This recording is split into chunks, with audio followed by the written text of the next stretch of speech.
ചോദ്യം ചോദിക്കുന്ന ഓരോ വ്യക്തിയുടെ പൂർണ്ണ സമ്മതത്തോടു കൂടിയാണ് ഈ ഒരു വീഡിയോ യൂട്യൂബിൽ പോസ്റ്റ് ചെയ്യുന്നത്.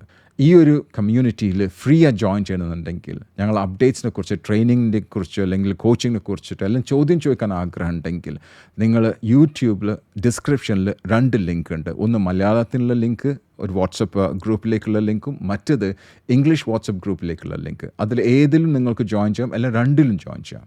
I'll see you in the WhatsApp group. ഇത് റെക്കോർഡ് ചെയ്യുന്നുണ്ട്, കുഴപ്പമുണ്ടോ? ഇല്ല ഇല്ല. ഇത് യൂട്യൂബിൽ പബ്ലിഷ് ചെയ്യും ആസ് എ കേസ് സ്റ്റഡി, കുഴപ്പമുണ്ടോ? ഇല്ല. ഓക്കെ, നിങ്ങളെ പേര് പറയേണ്ട, സ്ഥലം പറയേണ്ട, നാടൊന്നും പറയേണ്ട, ജോലി ഒന്നും പറയേണ്ട, ആവശ്യമുണ്ടോ ഞാൻ ചോദിച്ചോളാം. Okay okay. എന്താണ് നമ്മൾ ഈ ഒരു 15 മിനിറ്റിൽ എന്താണ് നിങ്ങൾ നേടാൻ ആഗ്രഹിക്കുന്നത്? എനിക്ക് അറിയേണ്ടത് ഞാൻ ഇപ്പോൾ എന്താ ചെയ്യേണ്ടതെന്നുള്ളൊരു ഒരു ഇതില് ഒരു ആശങ്കയിൽ നിൽക്കുകയാണ്. ഇപ്പൊ എന്താ ചെയ്യണം, കറക്റ്റ്ലി എന്താ ചെയ്യണമെന്നുള്ളത് അല്ലേ? ഇപ്പൊ വല്ലതും ചെയ്യുന്നുണ്ടോ? ഇപ്പൊ ചെയ്യുന്നുണ്ട്. ചെറിയൊരു ബിസിനസ് അല്ല, ഒരു സെൽഫ് എംപ്ലോയിഡ് എന്നുള്ള നിലക്ക് ചെറിയൊരു സംഗതി ചെയ്യുന്നുണ്ട്. അതിപ്പോ 3 മാസമായിട്ടുള്ളൂ തുടങ്ങിയിട്ട്. പക്ഷെ ഇപ്പൊ സാമ്പത്തികമായിട്ട് കുറച്ച് ലോക്കാണ്. ആ ലോക്ക് തീർക്കാനുള്ള ഒരു വരുമാനം ഇപ്പൊ നിലവിൽ ഇതിൽ കിട്ടുന്നില്ല. പക്ഷെ ഞാനാണെങ്കിൽ ഇതിൽ കുറച്ച് ഒരു ചെറിയൊരു എമൗണ്ട് ഇതിൽ ഇൻവെസ്റ്റ് ചെയ്തിട്ടുണ്ട്. ഓക്കെ, നിങ്ങൾ എന്തിലാണെന്നുള്ള പറയണ്ട, നിങ്ങൾ എത്ര എമൗണ്ട് ഇൻവെസ്റ്റ് ചെയ്തെന്ന് പറയണം. എത്ര? 1 ലക്ഷത്തിന്റെ അടുത്ത്. 1 ലക്ഷത്തിന്റെ അടുത്ത്. 1 ലക്ഷം ചെയ്തട്ടെ ഞാൻ? ഏകദേശം ഓക്കെ, 1 ലക്ഷം. ആ 1 ലക്ഷം നിങ്ങൾ കടം വാങ്ങിച്ചിട്ടാണോ സ്വന്തം പൈസയാണോ? 2 മിക്സ് ആണ്. എത്ര കടം വാങ്ങിച്ചിട്ടുള്ളത്? അതിൽ 50. ഓക്കെ, ആ 50,000 നിങ്ങൾ ഇൻട്രസ്റ്റ് വല്ലതും കൊടുക്കണ്ടോ? ഇല്ല, അത് ചെറിയൊരു കൊടുക്കണ മാതിരി ഷെയർ. അപ്പൊ ആരാണ് നിങ്ങളെ വിശ്വസിച്ചിട്ട് 50,000 തന്നത് ഷെയർ കിട്ടും വിചാരിച്ചിട്ട്? സുഹൃത്തുക്കൾ. ആ സുഹൃത്ത് ഏറ്റവും വലിയ വെടിത്തറ ചെയ്തിട്ടുള്ളത് അല്ലേ? കാരണം നിങ്ങൾ പ്രോഫിറ്റ് ഉണ്ടാക്കി കാണിച്ചു കൊടുത്തിട്ടില്ല. അതിനാണ് മുമ്പ് നിങ്ങൾ വിശ്വസിച്ചിട്ടാണ് 50,000 രൂപ തന്നിട്ടുള്ളത്. ശരിയല്ലേ? അപ്പം ആ വ്യക്തി കിട്ടുന്നുള്ള ആ ഒരു ആഗ്രഹം കൊണ്ടാണ് നിങ്ങൾക്ക് 50,000 തന്നിട്ടുള്ളത്, അല്ലെങ്കിൽ നിങ്ങളോടുള്ള സ്നേഹം കൊണ്ടായിരിക്കാം. ഇതിൽ ഏതാണ് നിങ്ങൾക്ക് തോന്നുന്നത്? ഇത് 2 മിക്സ് ആണ്. 2 മിക്സ്. അപ്പൊ നല്ല സുഹൃത്താണ്. അപ്പം ഇത് പരാജയപ്പെട്ട് കഴിഞ്ഞാൽ ആ പൈസ തിരിച്ചു തരില്ല എന്ന് പറയുന്നോ പുള്ളിനോട്? ഇല്ലല്ല, അത് ചെറിയൊരു ഇടവേളക്കും വേണ്ടി വാങ്ങിയതാ. കൂടുതൽ കാലം അങ്ങനെ ഷെയറായിട്ട് കൊണ്ടുപോകല്ല. സാധാരണ ഈ റംസാൻ മാസം വരുമ്പോ നമുക്ക് നല്ലൊരു ബെനിഫിറ്റ് ഇതിന്ന് കിട്ടലുണ്ട്, റംസാന്റെ തൊട്ട് മുമ്പായിട്ട്. ഓക്കെ, അപ്പൊ നിങ്ങൾ സീസണൽ ആയിട്ടുള്ള ബിസിനസ് നിങ്ങൾ ചെയ്യണത്? എങ്ങനെ? സീസണിൽ മാത്രം ചെയ്യുന്ന ബിസിനസ് ആണോ? സീസൺ പറഞ്ഞാല് ഒരു 6 മാസം നമുക്ക് വർക്ക് ഉണ്ടാവും, 6 മാസം തീരെ വർക്ക് ഉണ്ടാവില്ല. ഓക്കെ, അതിനാണ് സീസണൽ എന്ന് പറയില്ലേ. അത് എത്ര കാലമായി തുടങ്ങിയിട്ട്? ഇതിപ്പോ ഞാൻ തുടങ്ങിയിട്ട് 4 മാസമായിട്ടുള്ളൂ. അപ്പൊ 4 മാസത്തിൽ എവിടെ സീസൺ വന്നിട്ടില്ലല്ലോ? സീസൺ ഈ ഒരു സമയത്താണ് അതിന്റെ വർക്ക് കാര്യമായിട്ട്. അല്ല, ഞാൻ ചോദിക്കണത് ഇതിനാണ് മുമ്പ് തുടങ്ങിയിരുന്നത് ബിസിനസ്സിൽ ആദ്യത്തെ പ്രാവശ്യം തുടങ്ങിയിട്ട് 4 മാസമായിട്ടുള്ളത്? 4 മാസം മുമ്പ് ഞാൻ ഇതിന്റെ മുമ്പ് വേറെ ഇലക്ട്രീഷ്യൻ ആയിരുന്നു. അത് ഒഴിവാക്കിയാണ്ട് ഈ വർക്ക് എടുത്തതാണ്. വർക്ക് പറ്റ കമ്മിയായപ്പോള് ഇങ്ങനെ. ഈ ഒരു ബിസിനസ് തുടങ്ങിയിട്ട് ഇപ്പൊ ആകെ മൊത്തം 4 മാസമായിട്ടുള്ളൂ. ഇപ്പൊ 4 മാസം മുമ്പാണ് ഞാനിത് റെന്റിന് സ്റ്റാർട്ട് ചെയ്തത്. ഓക്കെ, അതിലേക്കാണ് നിങ്ങൾ ഈ 1,000 റുപ്പീസ് പമ്പ് ചെയ്തിട്ടുള്ളത്. സോറി, 1 lakh റുപ്പീസ് പമ്പ് ചെയ്തിട്ടുള്ളത് അല്ലേ? അതിൽ നിങ്ങളുടെ 50,000 ഉണ്ട്, നിങ്ങളുടെ സുഹൃത്തിന് 50,000 ഉണ്ട്. നിങ്ങൾ പ്രോഫിറ്റിന്റെ ഷെയർ തരാന്ന് പറഞ്ഞു അല്ലേ? എത്ര പെർസെന്റേജ് പ്രോഫിറ്റിന്റെ ഷെയർ കൊടുക്കാന്ന് പറഞ്ഞു? അത് ടോട്ടല് 2 ആളും ചെയ്തതിന്റെ പകുതി ഷെയർ, പ്രോഫിറ്റ് പകുതിയാക്കാം. അപ്പൊ 50-50 ആണ് നിങ്ങളുടെ പ്രോഫിറ്റ് ഷെയറിംഗ്, 50-50 എന്നുള്ള രീതിയിൽ അല്ലേ? പക്ഷെ ഇപ്പം ഇത് തുടങ്ങിയിട്ട് 4 മാസം നിങ്ങൾ വല്ല ശമ്പളം എടുത്തോ? ഇല്ല, ഇതുവരെ അങ്ങനെ. 4 മാസം നിങ്ങൾ ശമ്പളം എടുത്തിട്ടില്ല? ഇല്ല. പ്രോഫിറ്റ് വല്ലതും കിട്ടിയോ? ആദ്യത്തെ മാസം, 2ാമത്തെ മാസം, 3ാമത്തെ മാസം, 4ാമത്തെ മാസം വല്ല പ്രോഫിറ്റും കിട്ടിയോ? ഈ 3ാമത്തെ മാസം കുറച്ച് കിട്ടി. ഓക്കെ, എത്ര? തുടങ്ങുന്നതിന്റെ തൊട്ട് മുമ്പ്. എത്ര കിട്ടി? അത് ഏകദേശം ഒരു 20 രൂപയോളം കിട്ടിന്. ഓക്കെ, ഈ 20 രൂപ നിങ്ങൾ ഈ 50,000 വെച്ച് വാങ്ങിച്ചപ്പോൾ നിങ്ങൾ വാടക കണ്ടോ? നിങ്ങൾ വാടക എന്തോ പറഞ്ഞു കേട്ടു, ഞാൻ റൂം എടുത്തു എന്തോ കേട്ടു. വാടക കുറച്ച് നഷ്ടം. ഓക്കെ, എല്ലാ മാസം ഇത് കൂടാതെ വാടക വേറെ കൊടുക്കണ്ടോ? വാടക കിട്ടുന്നുണ്ട്. വാടക, കറന്റ് ബില്ല്, ഇതൊക്കെ എല്ലാ മാസം കിട്ടി പോകുന്നുണ്ട്. ഓക്കെ. അത് ഇതിന്ന് നിങ്ങൾ ഇതിന്ന് ബിസിനസ്സിന്ന് കിട്ടിക്കൊണ്ടിരിക്കുന്നുണ്ട്. ആ ബിസിനസ്സിന്ന് കിട്ടുന്നുണ്ട്. പിന്നെ എന്റെ കൂലി മാത്രമേ എനിക്ക് കുറച്ച് കുറയലുള്ളൂ. ഓക്കെ. നിങ്ങളുടെ സാലറി നിങ്ങൾക്ക് കിട്ടില്ല, ബാക്കിയെല്ലാം അങ്ങനെ പോകുന്നുണ്ട്. അങ്ങനെ പോകുന്നുണ്ട്. ഓക്കെ. ലാഭമില്ല. ഇപ്പം മൊത്തത്തിൽ നോക്കുമ്പോ ലാഭമില്ലാത്ത മാതിരി. ഓക്കെ. ഇനി എന്താ? ഓക്കെ, ഇപ്പോൾ എനിക്ക് മനസ്സിലായി. ഇനി എന്താ നിങ്ങൾക്ക് വേണ്ടത്? ഇതിൻ്റെ പിന്നെ എന്താ? ഉള്ളത് എന്താ വെച്ചാല് ഞാനിപ്പോ ഇതിങ്ങനെ എടുക്കാൻ കാരണം ഉം. എനിക്ക് കുറച്ച് ലോണ് കാര്യങ്ങൾ അങ്ങനെ വലിയൊരു എമൗണ്ട് പെട്ടെന്ന് എനിക്ക് ചെയ്ത് തീർക്കാൻ കഴിയാത്ത വലിയൊരു എമൗണ്ടിന്റെ മേലുണ്ട്. ഓൾറെഡി ഉണ്ട്, ലോൺ ഉണ്ട് ആ ഓൾറെഡി. ഉണ്ട്. എത്ര ലോൺ എത്ര ഉണ്ട്. എത്ര റുപ്യ ലോൺ ഉണ്ട്? അത് ഏകദേശം ഒരു 3 ലക്ഷത്തിന്റെ ലോൺ ഉണ്ട്. 3 ലക്ഷം ലോൺ ഉണ്ട്. അതിന് ഇതുണ്ടോ, ഇൻട്രസ്റ്റ് ഉണ്ടോ? ഇൻട്രസ്റ്റ് ഉള്ളതാണ്. ക്രെഡിറ്റ് കാർഡാണ്. ഇത് അങ്ങനെ പെട്ടുപോയതാ കുറച്ച് മുമ്പ്. ഉം, ഉം. എത്ര അപ്പൊ വർഷമായി ഇത്? അത് എത്ര വർഷമായി? ഇതിപ്പോ കുറച്ചായിട്ടുള്ളൂ. കുറച്ചെന്ന് വെച്ചാൽ 1 ഒരു മാസം അല്ല 10 മാസം? അല്ല ഒരു 5-6 മാസം. അതിലിപ്പോ 3 മാസമായിട്ട് പെൻഡിങ് ആയിപ്പോയി. അപ്പം ഇപ്പം അപ്പോൾ നിങ്ങൾക്ക് കൂടുതൽ കൂടുതൽ കൊടുക്കേണ്ടി വരും, ഇൻട്രസ്റ്റ് ഒക്കെ കൂടുതൽ കൊടുക്കേണ്ടി വരില്ലേ? കൂടുതൽ കൊടുക്കേണ്ടി വരുന്നുണ്ട് ഇപ്പൊ. അപ്പോൾ തെറ്റാന്ന് തോന്നുന്നുണ്ടോ? തെറ്റോ? അത് ഓക്കെ. ഇനി എന്തായാലും ആവർത്തിക്കൂല. ആ 3 ലക്ഷം എന്തിനാ ഉപയോഗിച്ചത് നിങ്ങൾ? ഇതിപ്പോ നോക്കുമ്പോ അങ്ങനെ എന്തൊക്കെയാ ഉപയോഗിച്ചെന്ന് കറക്റ്റ് ഒരു ഓർമ്മ കിട്ടണില്ല. ഒറ്റയടിക്ക് ഉപയോഗിച്ചതല്ല. ക്രെഡിറ്റ് കാർഡിൽ നിന്ന് ആവശ്യത്തിന് പൈസ എടുത്തതായിരുന്നു. ഓക്കെ, ഓരോ സാധനങ്ങൾ വാങ്ങിക്കാൻ വേണ്ടിയിട്ടോ? ഓരോ സാധനങ്ങൾ വാങ്ങാൻ എന്നിട്ട് അത് പൈസ അത് ഉപകാരപ്പെട്ടോ? സാധനം വാങ്ങിച്ച് ഉപകാരപ്പെട്ടോ അല്ല വിറ്റോ എന്തെങ്കിലും ചെയ്തോ? അത് ഉപകാരം ഉള്ള സമയത്ത് വാങ്ങിയത് തന്നെയായിരുന്നു. ഉം, അങ്ങനെ അത്യാവശ്യമുള്ള ഒരു സാധനത്തിനല്ലാതെ ഉം, ആവശ്യമാണെന്ന് തോന്നിയപ്പോൾ ഉം. എടുത്തത്. Okay, great. അപ്പോൾ ബാക്കിൽ നമ്മൾ ബിസിനസ്സിലേക്ക് പോവാം. അപ്പോൾ നിങ്ങൾ എന്താ ഉദ്ദേശിക്കുന്നത്? ഈ ഒരു ബിസിനസ് തുടരാനോ ഉദ്ദേശിക്കുന്നത്? എന്താ ചെയ്യേണ്ടത്? എന്താ ചെയ്യേണ്ടതെന്ന് അറിയില്ല. കാരണം ഇപ്പൊ അത്യാവശ്യം ഈ പേയ്മെന്റുകൾ ചെയ്തു പോകണം. ഉം, അതിനുള്ളൊരു വരുമാനം കിട്ടണം. ഉം. അത് ഇതിമെന്ന് നിങ്ങൾ ഇത് മാസം എത്ര പേ ചെയ്യേണ്ടി വരും? എനിക്ക് മാസം 30,000 ഒക്കെ എന്തെങ്കിലും കിട്ടേണ്ടി വരും ഇപ്പോഴത്തെ സാഹചര്യത്തിൽ. 30. ഓക്കെ. 30,000 മാസം വേണ്ടി വരും. അപ്പോൾ നിങ്ങൾക്ക് എത്ര ബിസിനസ് ചെയ്യേണ്ടി വരും? 30,000 അതിമെന്ന് നിങ്ങളുടെ വാടകയും മറ്റേ സ്റ്റാഫുകളുണ്ടോ? സ്റ്റാഫ് നിലവിലില്ല. ഓക്കെ. അപ്പോൾ നിങ്ങൾ വാടക, ഇലക്ട്രിസിറ്റി ബില്ല്, അങ്ങനത്തെ ചിലവുകളൊക്കെ, ഓപ്പറേഷൻ കോസ്റ്റ് ഒക്കെ ഉണ്ടാവുമല്ലോ അല്ലേ? ആ അതും ഓപ്പറേഷൻ കോസ്റ്റ് വല്ലാതെ വരുന്നില്ല. അല്ല, എത്ര ഉണ്ടാവുമല്ലോ. ഒരു റുപ്യ ആണെങ്കിലും ഓപ്പറേഷൻ കോസ്റ്റ് ആ അല്ലേ അത്? ആ ആ ആ വലുതാണോ ചെറുതാണെന്നല്ല, ഉണ്ടല്ലോ അല്ലേ? ആ. അത് ഏകദേശം എത്ര പേരുണ്ട്? അതൊരു 15ന്റെ 20ന്റെ ഇടയിലായിട്ട് വരും. അപ്പോൾ 20,000 റുപ്യ. ആ അപ്പോൾ മാക്സിമം 20,000 വരുള്ളൂ. അതാണ് ചെറുതെന്ന് പറഞ്ഞു നിങ്ങൾ? അല്ല ഓപ്പറേഷൻ കോസ്റ്റ് ഇത് 10 റുപ്യ വാടക വരുന്നുണ്ട്. ഒരു 5 റുപ്യന്റെ ലെവലിൽ കറണ്ട് ബില്ലും വരും. അപ്പോൾ നമ്മൾ 20 എഴുതി കഴിഞ്ഞാൽ നിങ്ങൾക്ക് ഒരു മാസം നിങ്ങൾക്ക് 50,000 റുപ്യ വേണ്ടേ? ആ 30 തിരിച്ചു കൊടുക്കാനും 20,000 റുപ്യ നിങ്ങളുടെ വാടകയും അതേപോലത്തെ ഇലക്ട്രിസിറ്റിയും വേണ്ടേ? ഇലക്ട്രിസിറ്റിയും പിന്നെ ഫാമിലി ചെലവുകളായിട്ട് എന്തെങ്കിലും കുറച്ച് കിട്ടുമ്പോ ഫാമിലിക്കൊക്കെ എത്ര കൊടുക്കണം?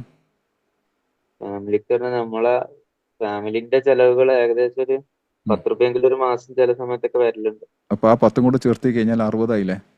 60. അപ്പോൾ 60,000 നിങ്ങൾക്ക് മാസം കിട്ടുന്നുണ്ട്. പിന്നെ അത് നിങ്ങൾക്ക് വേണ്ടേ? നിങ്ങൾ ഇത് മുഫ്തിൽ ചെയ്ത് കൊടുത്താൽ ശരിയാവും, നിങ്ങൾ ഫ്രീ ആയിട്ട് ചെയ്ത് കൊടുത്താൽ ശരിയാവും, കാര്യമുണ്ടോ? ഇല്ലല്ലോ. ഇല്ലല്ല. നിങ്ങൾക്ക് വേണ്ട. നിങ്ങൾക്ക് എത്ര വേണം? എനിക്ക് ഒരു 10-15 റുപ്യെങ്കിലും കിട്ടണം. നിങ്ങൾക്ക് 15. നിങ്ങളുടെ സുഹൃത്തിന് വേണ്ടേ? ലാഭമായിട്ടല്ല ഞാൻ 15 പറഞ്ഞു. ഞാൻ കൂലി കൂട്ടിയിട്ടില്ലേ കൂലി ഇപ്പോൾ ലാഭം വേറെ നമ്മൾ ചെയ്യാം. അയാൾ വർക്കിംഗ് ഉണ്ടോ? വർക്കിംഗ് പാർട്ട്ണർ ഉണ്ടോ? ഇല്ലല്ല. വർക്കിംഗ് ഇല്ല. അപ്പോൾ ചുരുങ്ങിയത് നിങ്ങൾക്ക് ഒരു മാസം 75,000 റുപ്യ വേണം. അതിൻ്റെ അപ്പുറത്ത് പോയാൽ മാത്രമേ ലാഭമുള്ളൂ. ശരിയല്ലേ? ശരിയാണ്. അപ്പോൾ ചുരുങ്ങി പറഞ്ഞു കഴിഞ്ഞാൽ 1 ലക്ഷമെങ്കിലും വേണം നിങ്ങൾക്ക്. ആ 1 ലക്ഷത്തിൻ്റെ ഒരുപാട് കോസ്റ്റും പോവും, പ്രോഫിറ്റ് എത്രയെന്ന് എനിക്ക് അറിയാം കേട്ടോ. 1 ലക്ഷത്തിൻ്റെ ബിസിനസ് ഉണ്ടായി കഴിഞ്ഞാൽ 75,000 റുപ്യ നിങ്ങളുടെ ഇതിന് തന്നെ വേണം. പിന്നെ ആ സാധനങ്ങൾ വാങ്ങിക്കുക. എന്തിൻ്റെ ബിസിനസ്സാണ് ഇത് ഒന്ന് പറയാമോ? ഇത് ഫ്ലോർ മില്ല, ഒരു കൗണ്ടർ സെയിൽ. ഒരു ഫുഡ് പ്രൊഡക്റ്റ് യൂണിറ്റ് ആക്കാനുള്ള ഒരു പ്ലാനിലായിരുന്നു. എനിക്ക് ഫുഡ് പ്രൊഡക്ഷൻ ഭയങ്കര താല്പര്യമാണ് കുറെ മുമ്പേ. അപ്പൊ അതിനൊരു അവസരം കിട്ടിയപ്പം ഞാൻ അയിമക്ക് പെട്ടെന്ന് ചാടിയത്. ഇലക്ട്രിക്കൽ നിർത്തിയിട്ട് അത് തുടങ്ങിയതാണ്. പക്ഷെ അതിന്റെ സ്റ്റാർട്ടിങ്ങും കാര്യങ്ങളും അല്ലാതെ ഫ്ലോപ്പ് ആയപ്പം ആകെ ഓക്കെ. അപ്പോൾ ഇതിന് റോ മെറ്റീരിയൽ ഒക്കെ വേണ്ടി വരുമല്ലോ അല്ലേ? Raw material. അപ്പോൾ നിങ്ങൾക്ക് റോ മെറ്റീരിയലിന് പൈസ കൊടുക്കേണ്ടി വരും. എന്നിട്ട് അതിന് ശേഷം മാത്രമേ നമുക്ക് പ്രോഫിറ്റ് ഇവിടെ ആഡ് ചെയ്യാൻ പറ്റുള്ളൂ, അല്ലെങ്കിൽ കാൽക്കുലേറ്റ് ചെയ്യാൻ പറ്റുള്ളൂ അല്ലേ? അപ്പം അതൊന്നും നോക്കാതെ തന്നെ, ഓക്കെ, നിങ്ങളുടെ റോ മെറ്റീരിയൽ ഒന്നും നോക്കാതെ തന്നെ നിങ്ങൾക്ക് ചുരുങ്ങിയത് 75,000 റുപ്യ മുതൽ 1,00,000 വരെ നിങ്ങൾക്ക് കിട്ടണം, മാസം കിട്ടണം. എങ്കിൽ മാത്രമേ നിങ്ങൾക്ക് ആ കടം കൂട്ടാൻ പറ്റുള്ളൂ. ഓക്കെ, നിങ്ങൾ പറഞ്ഞ 30,000 വെച്ചിട്ടാണ് മാസം കൂട്ടേണ്ടത്. അത് 30,000 അത് 3 കാർഡായിട്ട് വരുന്നു. ഓക്കെ. അപ്പോൾ അതിൻ്റെ 30,000, പിന്നെ നിങ്ങളുടെ ഇത് ഇലക്ട്രിസിറ്റി ബില്ലൊക്കെ കൂടെ 20,000, വീട്ടിലേക്ക് ഒരു 10,000, നിങ്ങൾക്കൊരു 15,000, എല്ലാം കൂടെ ചേർക്കുമ്പോൾ തന്നെ 75,000 റുപ്യ ഉണ്ട്. നിങ്ങൾക്ക് ഈ ബിസിനസ് ചെയ്താൽ നടക്കുമോ? ഇപ്പോഴത്തെ സാഹചര്യത്തിൽ നടക്കില്ല. ഇത് നിർത്തിക്കഴിഞ്ഞാൽ, ഈ ബിസിനസ് നിർത്തിക്കഴിഞ്ഞാൽ എന്തൊക്കെ ഗുണങ്ങളുണ്ടാവുക? 3 ഗുണങ്ങൾ പറയും. ഈ ബിസിനസ് നാളെ നിർത്തുമെന്ന് വിചാരിച്ചോ, എങ്കിൽ 3 ഗുണങ്ങൾ എന്താ? ഇതിനുള്ള ഗുണങ്ങള്, ഞാൻ മറ്റൊരു ജോലി കണ്ടെത്തണം. വേറെ പിന്നെ ഇപ്പൊ ഇതിന്റെ ഈ വാടക കൊടുക്കാനും ഇതിനൊക്കെ ചില സമയത്ത് സ്ട്രഗിൾ ചെയ്യും. അങ്ങനത്തെ അതിന് രക്ഷപ്പെടും. അതിന് രക്ഷപ്പെടും. പിന്നെ ഗുണങ്ങള്, പിന്നെ വേറെ എന്താ ഗുണം? ഇത് വാങ്ങിക്കോ ആരെങ്കിലും? ഇപ്പൊ നിങ്ങൾ ഈ സാധനം പറഞ്ഞ മില്ല ഓട്ടോ വെയിറ്റീസ് അത് ആരെങ്കിലും വാങ്ങിക്കോ? വാങ്ങേണ്ടത് ഞാൻ റെന്റിന് എടുത്തതാ. ഓക്കെ, റെന്റിന്. ഓക്കെ, അപ്പം കുഴപ്പമില്ല. വേറെ എന്തൊക്കെയാണ് ഗുണങ്ങളുള്ളത്? ഒരു ഗുണം കൂടെ പറയാം.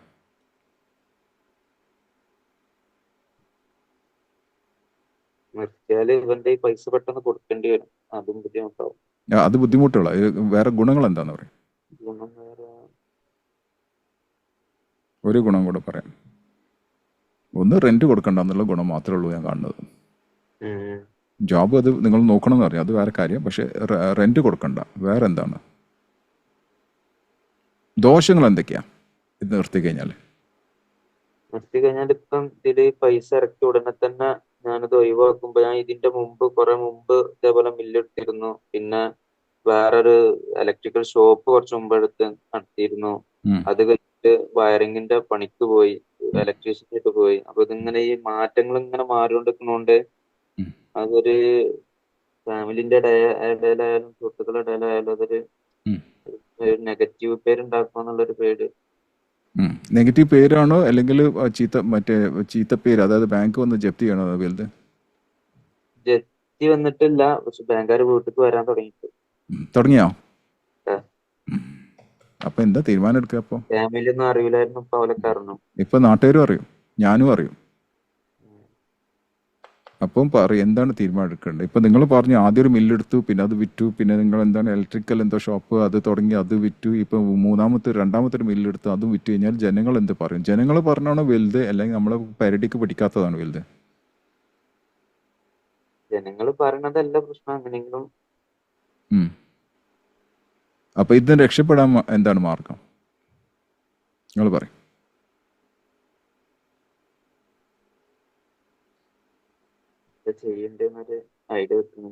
ഇപ്പൊ ഒരു ഐഡിയ ഇല്ലാതെയാണോ നിങ്ങൾ മില്ല് തുടങ്ങിയത്? ഒരു ഐഡിയ ഇല്ലാതാണ് ഇലക്ട്രിക്കൽ ഷോപ്പ് തുടങ്ങിയത്? ഒരു ഐഡിയ ഇല്ലാതാണോ രണ്ടാമത്തെ മില്ല് തുടങ്ങിയത്? അതിലൊക്കെ ഐഡിയ ഉണ്ട്. ആ ഒരു കാര്യത്തിൽ ഐഡിയ ഉണ്ട്. ഐഡിയ ഇല്ലാഞ്ഞിട്ടാ നിങ്ങൾ കറക്റ്റായിട്ട് ഐഡിയ ഇല്ലാഞ്ഞിട്ടാണ് നിങ്ങൾ മില്ല് തുടങ്ങിയിട്ടുള്ളത്. ഐഡിയ ഉണ്ടെന്ന് പറഞ്ഞ് നിങ്ങളാ പറഞ്ഞത്. ഐഡിയ ഉണ്ടെങ്കിൽ നിങ്ങൾ ഇന്ന് ലോസ് ഉണ്ടാവില്ല, നിങ്ങൾ അത് ബിസിനസ് റൺ ചെയ്യണ്ടാവും. ഐഡിയ ഇല്ല, മനസ്സിലാക്കാതെ. മനസ്സിലാവും നിങ്ങൾക്ക്? ഐഡിയ ഇല്ലാത്ത കാരണമാണ് ഇതിങ്ങനെ വരുന്നത്. ഐഡിയ ഉണ്ടായത് നിങ്ങൾ റിസർച്ച് നടത്തിയിരുന്നോ? ശരിക്കുള്ള മാർക്കറ്റ് സ്റ്റഡി നടത്തിയിരുന്നോ? അങ്ങനെ നടത്തിയിട്ടില്ല. അപ്പൊ ഐഡിയന്റെ ഒരു ഭാഗമാണ് മോനെ അതൊക്കെ. എത്ര വയസ്സായി? 30. ഓക്കെ. കല്യാണം കഴിച്ച ആളാണോ? കുട്ടികളുണ്ടോ? 2 കുട്ടികളുണ്ട്. അപ്പൊ ഇതെന്താ ഇപ്പൊ എങ്ങനെ ഇതിന് രക്ഷപ്പെടാം? ഇത് ഈ ഒരു മില്ല് കൊണ്ടുപോയി നടത്തിയേ മതിയാവുന്നുണ്ടോ നിങ്ങൾക്ക്? എനിക്ക് താല്പര്യം ഫുഡ് പ്രൊഡക്ഷൻ ആണ്, കുറെ മുമ്പുള്ള താല്പര്യമാണ്. ഓക്കെ, അത് എനിക്കറിഞ്ഞ ഫുഡ് പ്രൊഡക്റ്റിന്റെ നല്ലൊരു സുഹൃത്ത് റഹീം എന്ന് പറഞ്ഞിട്ട്, റഹീം ഭായ് എന്നാ ഞങ്ങൾ പറയല്. ഇവിടെ എന്താ പെന്താവൂരോ എന്താണ്? ശരി. പുള്ളി ഇന്നൊക്കെ UK-ലും US-ലും അയർലൻഡിലും അവിടെയൊക്കെയാണ് ബിസിനസ് ചെയ്യണത്. 10ാം ക്ലാസ് വരെ പഠിച്ചിട്ടുള്ളൂ. 10ാം ക്ലാസ് കംപ്ലീറ്റ് ചെയ്തിട്ടില്ല ആള്. മനസ്സിലായില്ലേ? ആ ഫുഡ് പ്രോഡക്റ്റ് വീട്ടിൽ നിന്ന് ഒരു മിക്സിയിൽ നിന്ന് തുടങ്ങിയ ഒരാളാണ്. പെരുമ്പാവൂർ എന്ന സ്ഥലത്ത്. റഹീം ഭായ് ഫേമസ് ആണ്. ഇതേപോലത്തെ നിങ്ങൾ പറഞ്ഞ ഫുഡ് പ്രൊഡക്റ്റിന് വീട്ടിൽ നിന്ന് തുടങ്ങിയ മുളക് പൊടിയിൽ നിന്ന് തുടങ്ങിയതാണ് ആള്. അപ്പം ഞാൻ ചോദിക്കുന്നത്, ഫുഡ് പ്രൊഡക്റ്റ് ചെയ്യാൻ നിങ്ങൾക്ക് ഇഷ്ടമുള്ള ആളാണ്, ഐ അപ്രീഷിയേറ്റ് ദാറ്റ്. അത് നല്ല കാര്യം തന്നെ. ബിസിനസ് ചെയ്യാൻ താല്പര്യമുള്ള ആളാണ്, അതും എനിക്ക് വളരെ ഇഷ്ടപ്പെട്ടു നിങ്ങളുടെ. പക്ഷെ നിങ്ങൾ ഒന്നും നോക്കാതെ തുടങ്ങുന്നത്. അപ്പം ഇപ്പം നോക്കേണ്ടത് ഇതിന്ന് എങ്ങനെ രക്ഷപ്പെടാന്നുള്ള എന്താ മാർഗമുള്ള? ഈ ഒരു കടങ്ങളൊക്കെ വീട്ടിയിട്ട് ഈ ബാങ്കുകാർ വീട്ടിലേക്ക് വരാതെ ഇരിക്കാൻ എന്താണ് 3 മാർഗം? അതാണ് ഞാൻ ചോദിക്കേണ്ടത്. ഒന്നാമത് സ്കില്ലുകൾ കാര്യമായിട്ട് ഇല്ലാത്തതുകൊണ്ട് അങ്ങനെ അതല്ല ഞാൻ ചോദിച്ചത്, അതല്ല ഞാൻ അതല്ല ചോദിച്ചത്. ഞാൻ ചോദിച്ചത് ഇതിന്ന് എങ്ങനെ രക്ഷപ്പെടാമെന്നാ. സ്കില്ല് ഇല്ലാത്തത് നിങ്ങൾ ആദ്യം ആലോചിക്കേണ്ടത്. ഇപ്പം നിങ്ങൾ രക്ഷപ്പെടേണ്ടത് ബാങ്കിൽ നിന്നാണ്. അതിന് എന്ത് ചെയ്യുന്നതാണ് ചോദിക്കണം. സ്കില്ലൊക്കെ നിങ്ങൾക്ക് പിന്നെ പഠിക്കാം. അത് ആദ്യം വേണ്ടിയിരുന്ന് ഇല്ല, ഇപ്പം പിന്നെയും പഠിക്കാം. പക്ഷേ ഇപ്പം ഇതാണ് അർജന്റ് ആയിട്ടുള്ള കേസ്. ഇതിന്ന് രക്ഷപ്പെടാൻ എന്താ നിങ്ങൾക്കുള്ള 3 മാർഗങ്ങൾ?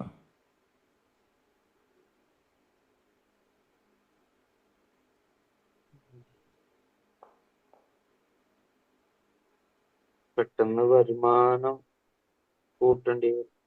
വരുമാനം കൂടും. എങ്ങനെ കൂട്ടാന്നുള്ളത് ഒരു ഐഡിയ കിട്ടുന്നുണ്ട്. വേറെ ഏത് മാർഗ്ഗമാണ് നിങ്ങൾക്കുള്ളത് പെട്ടെന്ന് ഈ കടങ്ങൾ വീട്ടാനുള്ള ഏറ്റവും വലിയ മാർഗം? കാരണം ഇത് കടം എല്ലാം കൂടി വരൂലേ? കൂടി വരും. ഉറപ്പല്ലേ? ഇൻട്രസ്റ്റ് ഒക്കെ കൂടി വരില്ലേ? അപ്പൊ അതാണ് അവിടെ ഒരു ബ്ലോക്ക് ഉണ്ട്. അത് അല്ലേ നിങ്ങൾ വാങ്ങിച്ച 3 ലക്ഷത്തിന് മേലെ തന്നെ നിങ്ങൾ ഇൻട്രസ്റ്റ് തന്നെ വരും. ശരിയല്ലേ? ഈ 3 ലക്ഷം ഇപ്പൊ എത്ര ലക്ഷമായി മാറി? ഇപ്പൊ ഇതായിട്ടില്ല, ഇപ്പൊ ചെറുതായിട്ട് കൂടിയിട്ടുള്ളൂ. അപ്പൊ നീ കുറച്ചും കൂടെ കൂടാൻ കാത്തിക്കാണോ നിങ്ങള്? അല്ലല്ല. അപ്പൊ ഞാൻ ചോദിക്കണത് നിങ്ങളെ ഭാര്യ അറിയും, ഭാര്യന്റെ വീട്ടുകാരെ അറിയില്ലേ? വീട്ടുകാരെ അറിഞ്ഞിട്ടില്ല. അല്ല അറിയില്ലേ? അറിയും. എല്ലാരും നാട്ടുകാരൊക്കെ അറിയാം ഇത്. മനസ്സിലായില്ലേ? നാട്ടുകാരൊക്കെ അറിയാം. അപ്പോൾ അതൊന്നും അറിയാതെ ഇരിക്കാൻ വേണ്ടി നിങ്ങൾക്ക് എന്താ ചെയ്യാൻ പറ്റും? ഇമ്മീഡിയറ്റ് ആയിട്ട് എന്താ ചെയ്യാൻ പറ്റും? ആരോട് നിങ്ങൾ വീട്ടിൻ്റെ ഉള്ളിൽ ആരോട് ചോദിച്ചു കഴിഞ്ഞാൽ ഇത് പെട്ടെന്ന് ഇത് വീട്ടാൻ പറ്റാം? വീട്ടില് ഫാമിലിയിൽ അങ്ങനെ തരാൻ ആളില്ല. അല്ലെങ്കിൽ നിങ്ങൾ ഫാമിലി തരാൻ ആളില്ലെങ്കിൽ നിങ്ങൾ ആകെ കുടുങ്ങി പോകും. ഫാമിലി തരാൻ ആളില്ലെങ്കിൽ നിങ്ങൾ സുഹൃത്തുക്കളെ എടുത്ത് പോകേണ്ടി വരും. സുഹൃത്തുക്കൾ ഇതേപോലെ തന്നെ ആയിരിക്കും ചെയ്യാം. ഇപ്പം നിങ്ങൾ മറ്റു സുഹൃത്ത് 50,000 റുപ്യ തന്ന പോലെ തന്നെ ആയിരിക്കും ചെയ്യല്. വീണ്ടും അവിടെ ഇൻട്രസ്റ്റ് ഒക്കെ വരും. ശരിയല്ലേ? അപ്പം ഒരു വീട്ടിൻ്റെ ഉള്ളിൽ നിന്ന് എങ്ങനെ നിങ്ങൾക്ക് ചെയ്യാൻ പറ്റാം? ഇത് എത്രയും പെട്ടെന്ന് ക്ലോസ് ചെയ്യാം. നിങ്ങൾ സ്കില്ലൊക്കെ നിങ്ങൾക്ക് ഡെവലപ്പ് ചെയ്യാം, അത് വേറെ കാര്യം. എങ്ങനെ ക്ലോസ് ചെയ്യാം പറയാൻ പറ്റും? ഇപ്പോൾ വൈഫ് സ്നേഹമുള്ള വൈഫാണോ? ആണോ? ഇതൊക്കെ ബിസിനസ് ചെയ്യണത് അറിയാം അവർക്ക്? അറിയാലോ. ഓക്കെ. അവർക്കും താല്പര്യമുള്ള കൃഷിയാണോ ബിസിനസ്സിലൊക്കെ? ഓക്കെ. അവർക്ക് ഇപ്പോഴത്തെ സ്ഥിതി അറിയോ? ഇത്രത്തോളം ഉണ്ട് എന്നുള്ളത് ശരിക്കും കറക്റ്റ് അറിയില്ല. നിങ്ങൾക്കത് പറയാൻ പറ്റുമോ? പറഞ്ഞു കഴിഞ്ഞാല് ചിലപ്പോ അവിടെ വീട്ടിലൊക്കെ അറിയുന്നുള്ളൊരു പേടി. അല്ല, വീട്ടിൽ അറിയണമില്ല, വീട്ടിൽ അറിഞ്ഞോട്ടെ. പക്ഷെ അത് പറയാൻ പറ്റുമോ? എന്നിട്ട് സമൂഹത്തോട് വിട്ടോ, അല്ല അവരെ വീട്ടുകാരെ സമൂഹത്തോട് വേണം ചെയ്യാൻ. അതായത് നിങ്ങളെ ഭാര്യൻ്റെ വീട്ടുകാരുടെ സമ്മതത്തോട് വേണം. കാരണം നിങ്ങളെ ഫാദറിലോ അവരെ മകൾക്ക് കൊടുത്ത സ്വർണം എന്തെങ്കിലും ആയിരിക്കാം. അപ്പോൾ അവരെ സമൂഹത്തോട് വേണം ചെയ്യാൻ. അല്ലാതെ നിങ്ങളും ഭാര്യയും മാത്രം തീരുമാനിക്കുന്ന കാര്യമില്ല അത്. അത് ചെയ്യാൻ പറ്റുമോ? സംസാരിച്ചു നോക്കണം. എന്താ സംസാരിക്കാൻ പറ്റുക? സംസാരിച്ചിട്ടില്ലെങ്കിൽ നിങ്ങളും നിങ്ങളെ ഭാര്യയും എല്ലാവരും കൊടുക്കും. മനസ്സിലായില്ലേ? അപ്പോൾ നിങ്ങളൊരു തീരുമാനം എടുക്കുന്നുണ്ടെങ്കിൽ ഭാര്യനെ ഉൾപ്പെടുത്തുക. ആ ഭാര്യക്ക് എന്താണോ കൊടുത്തിട്ടുള്ളത് എന്ന് എനിക്കറിയില്ല കേട്ടോ. അത് നിങ്ങൾ ഭാര്യൻ്റെ ഫാദറിനോടൊക്കെ ചോദിച്ചിട്ട് വേണം ചെയ്യാൻ, തീരുമാനങ്ങൾ എടുക്കാൻ. അത് നിങ്ങളെ സ്വർണ്ണമല്ല, ഭാര്യൻ്റെ സ്വർണ്ണം അല്ലേ? അല്ലേ? അതെ.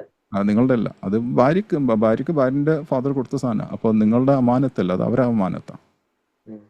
ആ തീരുമാനം എടുക്കാൻ പറ്റും. ഇത് ഞാൻ പറയാനുള്ള കാരണം വെച്ചാൽ അല്ലെങ്കിൽ നിങ്ങൾ നാളെ ഇത് അതിനേക്കാളും കൂടും. ശരിയല്ലേ? രക്ഷപ്പെടണ്ടേ? കുട്ടികൾ ഇത്ര 2 കുട്ടികളെന്ന് പറഞ്ഞില്ല. ആൺകുട്ടികളോ പെൺകുട്ടികളോ? ഒരു പെണ്ണ് ഒരാണ്. അവരെ പഠിപ്പിക്കണ്ടേ? വലുതാക്കണ്ടേ? ചീത്തപ്പേര് വരുത്തിക്കണം അവർക്ക്? ഇല്ലല്ല. അപ്പോൾ ഒരു തീരുമാനം എടുത്തൂടെ?